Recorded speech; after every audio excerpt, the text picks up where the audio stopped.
हम निकल रहे हैं ज्योतिर्लिंग ओमकारेश्वर के लिए, जो कि मध्य प्रदेश शिवपुरी में स्थित है। ओमकारेश्वर ज्योतिर्लिंग के बारे में शिव महापुराण में जो कथा है वो इस प्रकार है। एक बार मुनि श्रेष्ठ नारद ऋषि घूमते हुए गिरिराज विंध्य पर पहुंच गए। विंध्य ने बड़े आदर सम्मान के साथ उनकी विधिवत पूजा की। मैं सर्वगुण संपन्न हूँ, मेरे पास हर प्रकार की संपदा है, किसी वस्तु की कमी नहीं है। इस प्रकार के भाव को मन में लिए विंध्याचल नारद जी के समक्ष खड़ा हो गया। अहंकार नाशक श्री नारद जी विंध्याचल की अभिमान से भरी बातें सुनकर लंबी सांस खींचते हुए चुपचाप खड़े रहे। उसके बाद विंध्य पर्वत ने पूछा, आपको मेरे पास कौन सी कमी दिखाई दी? आपने किस कमी को देखकर लंबी सांस खींची?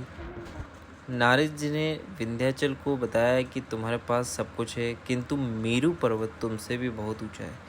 उस पर्वत के शिखरों का विभाग देवताओं के लोकों तक पहुंचा हुआ है। मुझे लगता है कि तुम्हारे शिखर के भाग वहां तक कभी नहीं पहुंच पाएंगे। इस प्रकार कहकर नारद जी वहां से चले गए। उनकी बात सुनकर विंध्याचल को बहुत पछतावा हुआ। वह दुखी मन होकर मन ही मन शोक करने लगा। उसने निश्चय किया कि वह भगवान सदाशिव की आराधना करेगा और भगवान शंकर जी की सेवा में वह चला गया, जहाँ पर साक्षात ओंकार विद्यमान है। उसने वहाँ पहुंचकर पार्थिव शिवलिंग बनाया और 6 महीने तक लगातार उसकी पूजन किया। उसकी कठोर तपस्या को देखकर भगवान शिव बहुत प्रसन्न हुए और उसे उत्तम वर दिया। उसी समय देवगण और कुछ ऋषिगण भी वहाँ गए। उन्होंने भी भगवान शिव की स्तुति की और उनसे कहा कि प्रभु आप हमेशा के लिए यहाँ स्थिर होकर निवास करें। तभी से वहाँ स्थित एक ही ओंकारलिंग 2 स्वरूपों में विभक्त हो गया। प्रणव के अंतर्गत जो सदाशिव विद्यमान हुए उन्हें ओंकार के नाम से जाना जाता है, जिसका मंदिर आप सामने देख पा रहे हैं, ओंकारेश्वर का मंदिर। और जो आपने पहले मंदिर देखा वहाँ पार्थिव शिवलिंग है और उसमें ज्योति स्थापित थी, जिसे अमलेश्वर ममलेश्वर के नाम से जाना जाता है।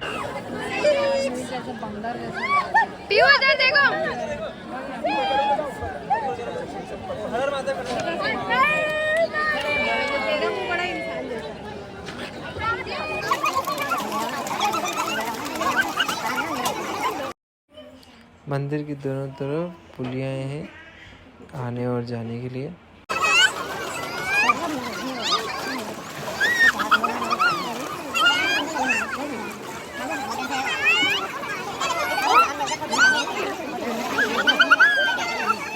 अरे 101 बोली थी ना, तो पापा को 101 टिपकी लगाऊंगी। एक तो लगा।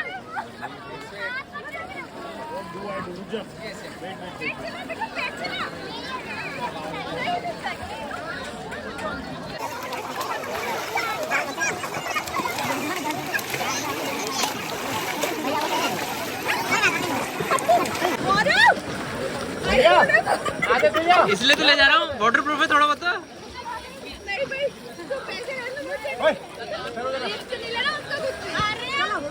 डुबा दो ऊपर।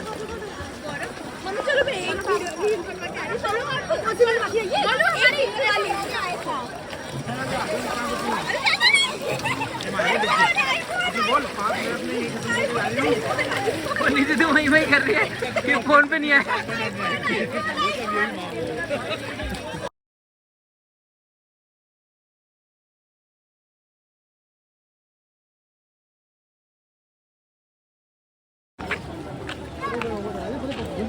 पापा जल्दी जल्दी